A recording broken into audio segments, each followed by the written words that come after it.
Hello there, and welcome to the next in our series of studies from Carter's Lane Baptist Church. My name's Shaw Coleman. I'm the minister of the church, and at the present time we're doing a series on, well, we've called it Marching On, the saints who are marching on into the kingdom. And we're doing it using a little book that I helped produce called Friends of Jesus. We've been looking at these various people along here, and having started off with Julian of Norwich, Martin Luther King, and John Wesley, we're moving on to this lady here. Who's she? Well, that's Elizabeth Fry, a Quaker who was very significant in all sorts of social reform, but particularly remembered for being on the back of your £5 note for a number of years because of her extraordinary work in prison reform. Something of the urgency of her sense of mission was in the title of her biography, While It Is Yet Day. And the idea that one had to get on with what was necessary while there was still time to do it. She's commemorated in the Quaker Tapestry. She has a page dedicated to what she did in the group. Born in 1780 into quite an affluent family, she was to live until she was round about 65. And, well, it's extraordinary the things that she got up to. We've talked about prison reform and we'll have a look at that in detail. But she was also an abolitionist. She was concerned for the homeless, created night shelters, visited poorer areas through a visiting society, and astonishingly, she had audiences with leading politicians and several with Queen Victoria, both before and after she ascended to the throne. She was certainly a doer.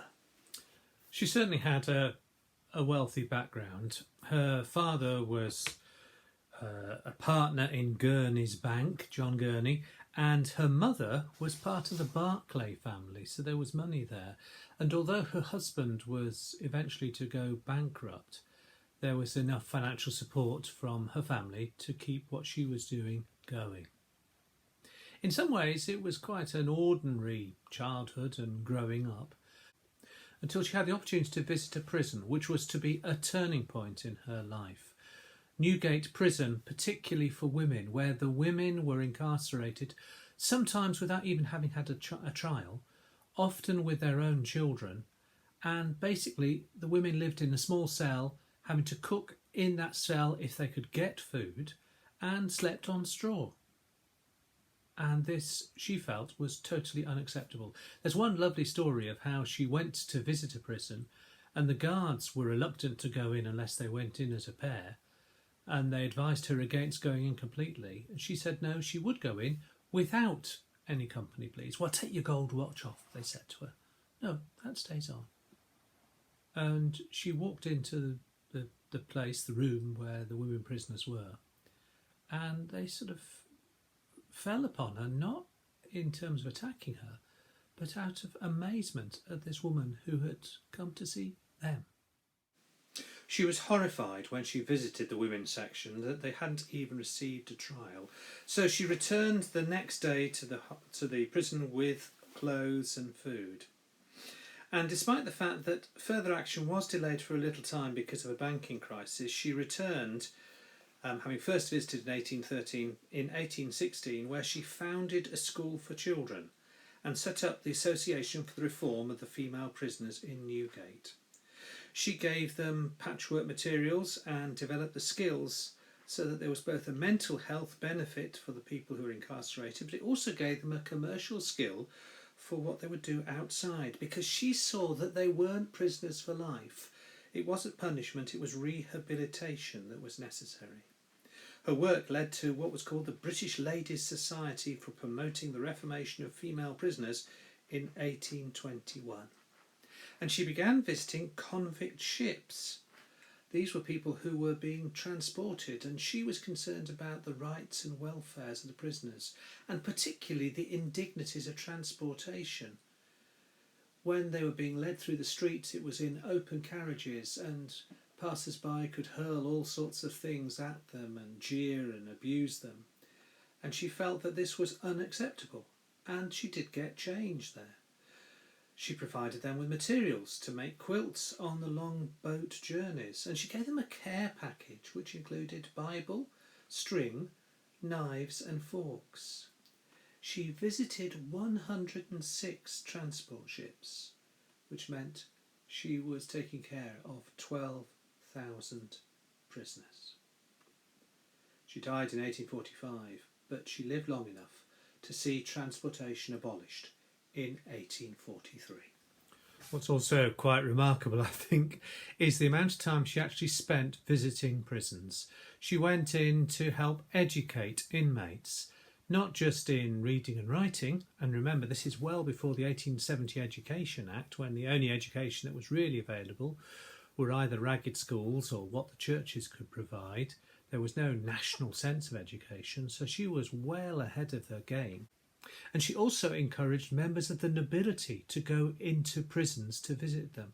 In a book she wrote about prisons in northern England and Scotland, she drew attention to the difficulties that the inmates were facing and was anxious to make sure that she could use what influence she had to persuade the rule makers to change. Robert Peel, the Prime Minister, was particularly affected by what she did, although he did provide some prison reform, but not the inspectors to make sure that it was carried out.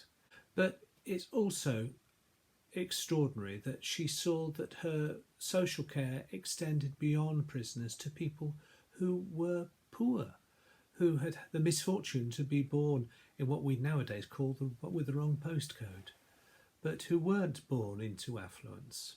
And yet she felt it was very important that they should have the opportunity. And part of that was health. And so she developed nurse training schools.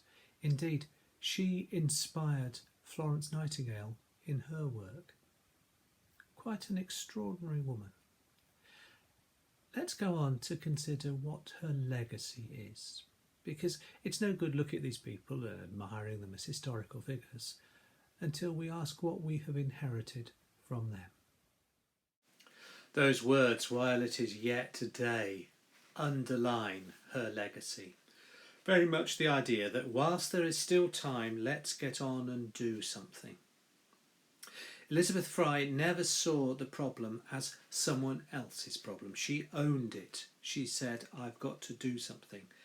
She literally got her hands dirty by being willing to visit those who were in need. Sometimes it's tempting for us to leave the job to other people, even when it comes to financially supporting them. There is sometimes the desire to support charities which, well, have got more favoured outcomes. She was prepared to visit those that society had rejected. Partly, I think, because she saw criminals not just as people with a bad history, but with future potential as well, which is why it wasn't just punishment, it was also rehabilitation. And that was another part of the inheritance we receive, because she challenged prevailing views of right and wrong. She challenged society's conventions. At the time, of course, it was slavery, and that caused her to be very unpopular in some quarters. Now history has judged her right. But what are the present day things that come into that same category that we need to stand against the conventions of society to bring about change? Interestingly, after her death, there were a number of things which commemorated her life. The Elizabeth Fry Refuge for those in real need was opened in 1849, just a few years after her death. And there are any number of refuges and similar institutions around the country, indeed in different parts of the world. Her memory is also commemorated, as we've seen in the tapestry that the Quakers have put together, but also in the Quaker Memorial at the National Arboretum, and indeed there is a statue of her in the Old Bailey. And the width of her vision is something else that we have inherited, something that is an important part of her legacy. She saw an interconnectedness in sorts of need, and so her desire to develop nursing training was a reflection of her recognising the lot that poor people were suffering, and that it wasn't simply one thing that had to be done. One had to operate on several levels. You've only got to look at how the current COVID crisis is bringing some interconnected challenges to politicians and to, well, shall we say, celebrities who are showing us the way.